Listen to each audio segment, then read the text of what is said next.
Audio on demand from Vision Christian Media. The story.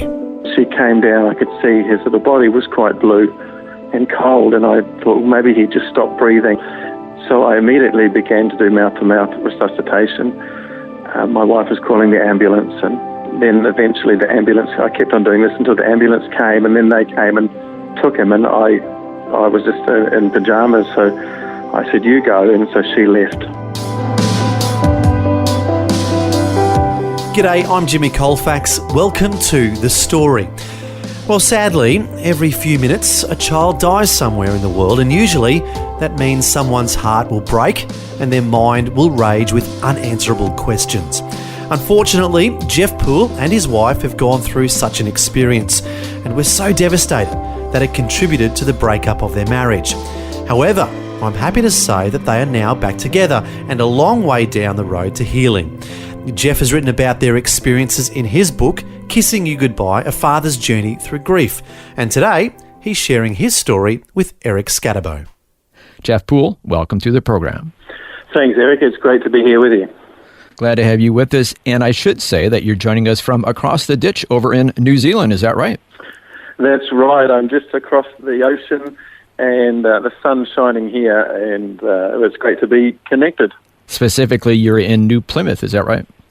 That's right. So we're on the west coast of the North Island in a lovely little town called New Plymouth, under the foothill of under the Mount Taranaki, a big, beautiful, conical, snow-capped mountain. Oh, beautiful. Now, you haven't always been in New Zealand. Is that right? That's right. So we came here about 6 years ago. We moved here from outback Queensland, of all places, but prior to that, we were in Sydney. Okay, now let's find out a little bit about your background before we get to the content of your book as well. We had lived in Sydney for quite some time. I met my wife, Alyssa, at Bible college, and, you know, we met, and it was a God thing, and we got married after she finished and graduated. I was a year ahead of her. Mm-hmm. And from there, we ended up in ministry, and we were involved in the worship in a thriving church. And we had two lovely children, Thaddeus, our boy, and our daughter, Lael. So you've gone to Bible school, so obviously theological issues was a part of that? Yes, so we had studied at Bible college and studied theology. It was a college where we studied multiple streams, so we were also involved in music and worship stream as well. So I guess what I'm trying to get at is you were pretty mature in your faith at this point. Yeah, so I had grown up in a Christian family, but came to find my own faith in my early teens, and it was there that I then decided that I really wanted to go to Bible college to learn more and grow in my faith. And it was an incredible time. It was a time of amazing teaching and revelation and growth. So your spiritual growth, your Christian experience was largely a positive one up to that point? Yeah, definitely. And when you're young and enthusiastic and everything it was how it should have been at that time. And then you're married and happily married and things are kind of humming along? Yeah, and so we had been offered a position in a church. We had a couple of positions, and we'd taken another position as I was the worship pastor. And then there was a change of leadership, and so we ended up without a job. And that was quite a struggle for me. I had not really intentionally set out into ministry, but I really am passionate about people and helping people. And so it kind of naturally came about. And then when I didn't have a job, I had two young kids and was trying to find, a new income stream. And then what happened? And then we had a third child come along, so Xander, and so we had three children under 4 at the time. Oh, wow. So it was quite a stretch. I remember we had a little tiny car, and we really really needed to get a bigger car, so we finally upgraded to a big 8-seater to fit them all in. But then the unthinkable thing happened. I had decided that I was going to go and do some study full-time, and I finished my job that I had been doing on the Friday, and we'd had a wonderful day. On the Saturday, we'd gone to visit some friends, and I'd got to meet our new little boy, Xander. He was only 6 months old, plus our other 2 children who are 2 and 4, and just a wonderful day. The sun shone, and Xander was such a happy, contented boy, and it was just such a wonderful, incredible day. But then the next day was a Sunday morning, and it's one of those mornings that are eternally etched into your mind, and you cannot erase it in any way. And I'd woken up early, and I'd come downstairs, and Thaddeus and Lael had woken up and come down, but Xander hadn't woken, and normally he was awake by around about 6:30, 7 o'clock, and it was a bit after 7 o'clock.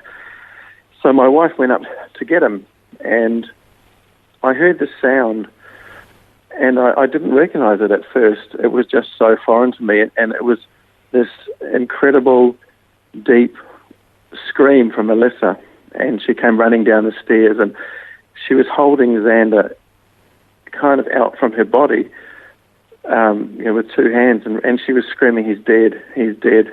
Wow. And as she came down, I could see his little body was quite blue and cold, and I thought maybe he just stopped breathing, so I immediately began, I took him and put him on the floor and began to do mouth-to-mouth resuscitation. And I can remember the little rattle of his lungs as the air fell out of it, and my wife was calling the ambulance, and then eventually the ambulance, I kept on doing this until the ambulance came, and then they came and took him, and I was just in pajamas, so I said, "You go," and so she left. And I'd been to a pastors and leaders meeting a few months before and heard this incredible testimony of a young boy who had been found dead in the pool, and he'd been prayed for and miraculously recovered. And there was no brain damage, and there were no problems at all. And so I thought, God, you can do this. And I remember I had Thaddeus and Lael one under each arm, and I just prayed with everything that was in me, with all my soul. Yeah. And I prayed in the language of the Holy Spirit, and I cried out to God. I said, you can bring him back and without any problem. And then after about 20 minutes, I phoned my wife on her mobile at the hospital, and the nurse answered. And as soon as the nurse answered, I knew that he was gone. And it was like it was like a balloon just completely deflated. And I deflated with it. And how did your wife respond? So at that point, I quickly jumped in the car, and I remember I drove like a madman up to the hospital, which was about 10 minutes away. And there was stuff flying around in the back of the car, and I didn't care, and I think I even ran through a red light and screamed in the car park. And I ran in, and she was just sitting there sobbing, and he was just sitting there. So Alyssa was holding him in her arms, and just completely. It's just the thing is with something like that, you have no preparation, and all of a sudden, in just a quick second, the whole world just flipped upside down. Yeah, I mean, it's such a difficult thing to go through. Now, obviously, years have passed. What actually happened? Do you know? So it was found afterwards that it was just a cot death, so sudden infant death syndrome. Oh, okay, yeah. So, and we still don't really understand why it happens. Yeah. So there's no rhyme or reason, and that in some ways is hard to take because you've got no explanation.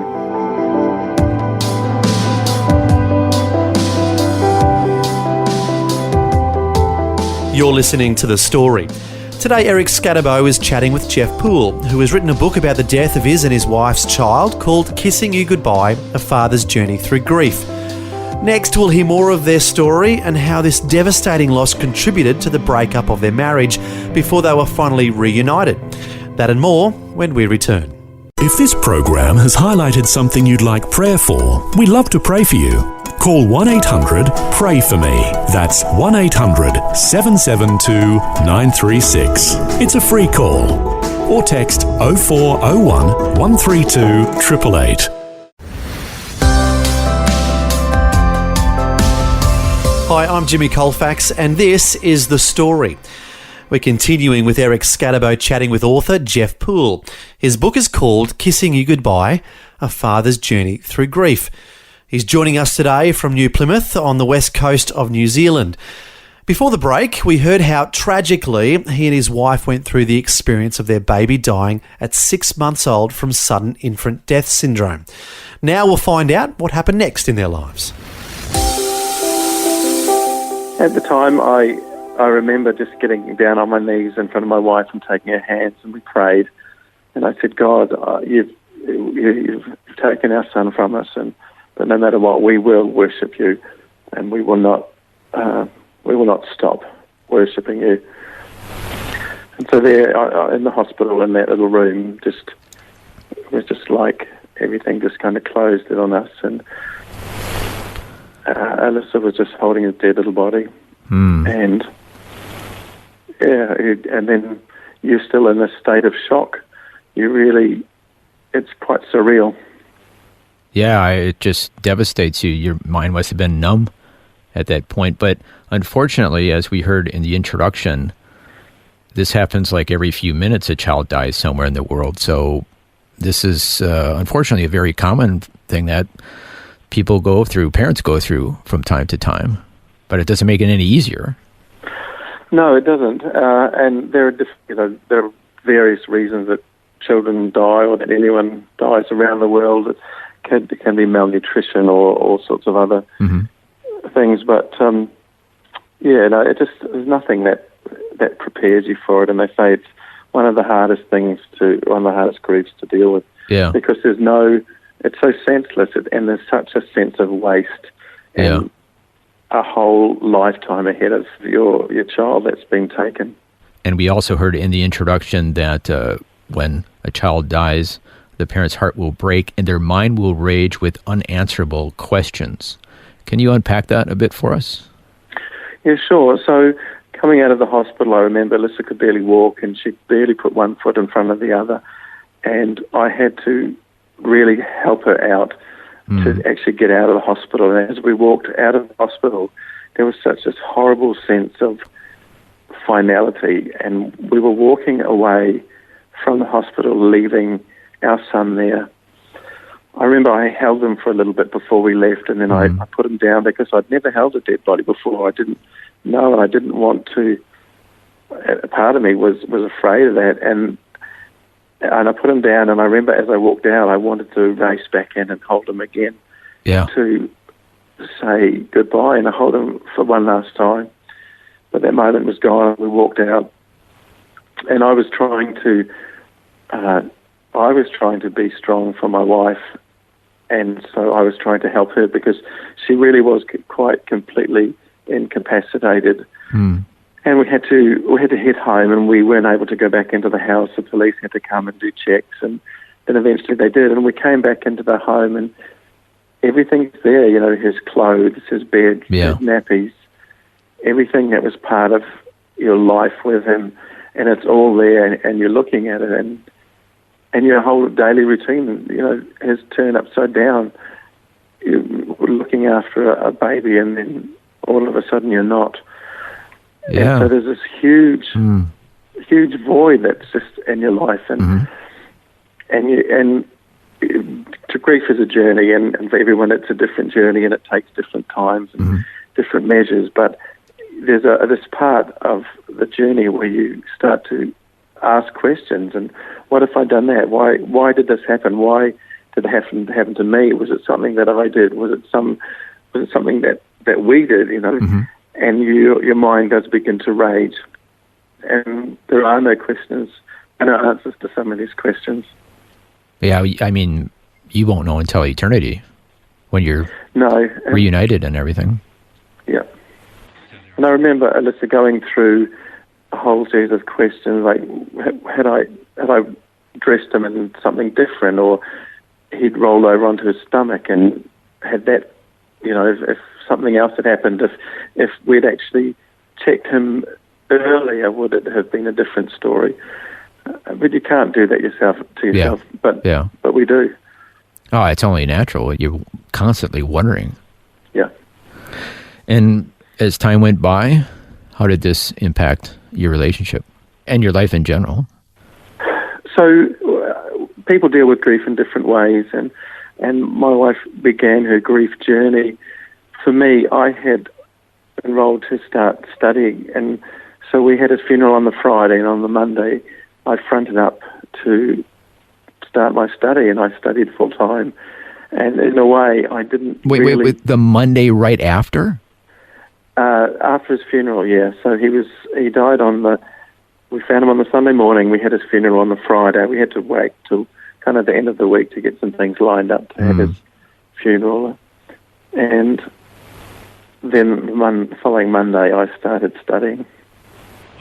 So I really kind of was distracting myself, That's a difficult thing to know. Do you just go on with life, or do you pause? And that's kind of a hard thing to know, huh? It is. And for some people, they need to be doing something, and other people, they need to go through a journey which may require time and space and quietness. Yeah. It is very much probably a man's thing to try and be busy and to actually avoid the process of grief. And in some ways, that was what I did. I avoided some of it. And then, so other problems then resulted and came out in my life later. Now, your relationship, as we heard in the introduction, this whole experience contributed to the two of you breaking up eventually? It's something like 78% of marriages fail that lose a child. Is that right? So the statistics aren't good. And it's because, I'm lost for words, to be honest, but sometimes there's blame, sometimes there's misunderstanding, there's people taking their own journey. One might be shut down, and the other one might want to talk about it, and the other one doesn't. And definitely puts a stress on your relationship. It does, yeah. Now, were you kind of alluding to this stress of this whole experience kind of expose some other things in your life? Yeah, there were lots of brokenness in my life that had then come to the fore, and further down the track, it really was kind of key, instrumental in ending our marriage at the time. So about a couple of years later, we were blessed in that we had another child, and so we had another baby girl, Sienna, and she was just such a joy and bundle of delight. But I remember every morning I would wake up and lie there in bed thinking, am I going to get up and go and check her and find that she's dead? Yeah. And I quite clearly remember one morning, and she would have been around about a year old, it finally lifted from me. And so there was a whole year of every morning just living with that hanging over my head. Oh, wow. Is she going to be gone? Is she going to be gone like Xander? Yeah. And then eventually the two of you split up. That's right. I hadn't really taken that journey of grief well, and that exposed a whole lot of brokenness in my life. And as a direct result of that, our marriage ended. And then how did you eventually get back together? It was funny. We were sitting in a car wash. And in a car wash? We were sitting in a car wash. And, you can't run away when you're in a car wash. You can't get out of the car. That's true. Yeah, unless you want to get all wet. Exactly. And Alyssa had said that she wanted to go back to New Zealand and to her hometown of New Plymouth. And I had previously said, no, there's no way that you're taking the kids. But I finally realised that she needed to heal, and she wasn't able to do that where she was, and her environment needed to change. And when I came to that realisation and came to really let go and die to myself, and I said to her, okay, you can take the kids and you can go. I understand that that's what you need, and that's for you to heal. And it was at that point that she saw that there was some hope for us to reconcile. And then, is that what happened? So she ended up going back, and we made the decision to start to reconcile. And I followed a few months later, and we began a journey which was quite a journey in itself to begin to rebuild our marriage. And being 2 years apart was quite a long time, and the kids as well, and there were a whole kind of whole things that happened as a result of that in our kids' lives. But praise God that we've made it this far, and we'll make it the rest of the way. And we have seen His hand, and He is continually faithful. And how long have you been back together? 6 years. Oh, wow. Well, so you're quite a way down the road to healing your relationship. That's right, yeah. Now, I was just wondering, so you had a good Christian upbringing and you were going to Bible school, but this really rocked your world when you, correct me if I'm wrong, but you really experienced tragedy and grief for the first time. Is that right? I had never expected that something like this would happen to me. I had always felt that God would bless us and, I suppose, protect us from it. Mm-hmm. So when that happened, it didn't shake my faith in God. I knew that God was there, but the thing that I struggled with, and it took me years to get through it, was that God was good and that God was for me. And that was a journey, a big journey for me to really understand that despite bad things happening, despite the tragedy of losing our son, God was still good. God still loved me, and God was for me. Would you say that this helped you kind of get a deeper, more mature faith in the Lord? Definitely. I think faith has got to be tried and tested. Yes. And it's easy to say these things, that God is this and God is that, when you only know it in your head knowledge. Yeah. To get to your heart is a journey. And this really helps you get it to your heart when you're going through deep, painful grief. That's right, Eric. It carves a track from your head down to your heart. That's painful, but it does connect. Unfortunately, we're running out of time, but in our remaining moments, can you share with our listeners, what have you learned from this whole journey, through this deep, dark valley? I learned that God will walk with us through every journey, and that the journey is not always easy, but it's about the journey. That people are so important, family is so important, and to surround yourself with people, and to make sure that you reach out to people and walk through this journey of grief, because it's different for everyone. Part of the motivation for me to write the little book that I wrote was because there was not a lot of support for men in particular in going through a journey of grief. Well, Jeff Poole, thank you so much for sharing your journey with us today. I mean, you were through a lot of valleys and dark experiences, but I'm so happy to hear that you and your wife are back together and your faith is stronger than ever. Thank you so much for sharing your story with us today. Thank you, Eric. It's been a real privilege to have a chat with you. That was Eric Scatterbo chatting with Jeff Poole, who joined us today from New Plymouth in New Zealand. As we heard, Jeff has written a book about the death of his and his wife's child called Kissing You Goodbye, A Father's Journey Through Grief. You can find it by doing a Google search for that title. Once again, that's Kissing You Goodbye, A Father's Journey Through Grief by Jeff Poole. I think Jeff shared an important life lesson for us all in that sometimes it takes deep valley of life experiences to really grow and mature in our faith, and for us to know that we can really rely on God through the darkest storms. Well, how about you? Have you gone through a similar tragic experience and would like someone to pray with? Our prayer line is 1-800-PRAY-FOR-ME. That's 1-800-772-936. And we would love to pray for you on that number, 1-800-772-936. Well, thanks for joining us for Jeff's story. I'm Jimmy Colfax, encouraging you to share your story with someone today. Thanks for taking time to listen to this audio on demand from Vision Christian Media. To find out more about us, go to vision.org.au.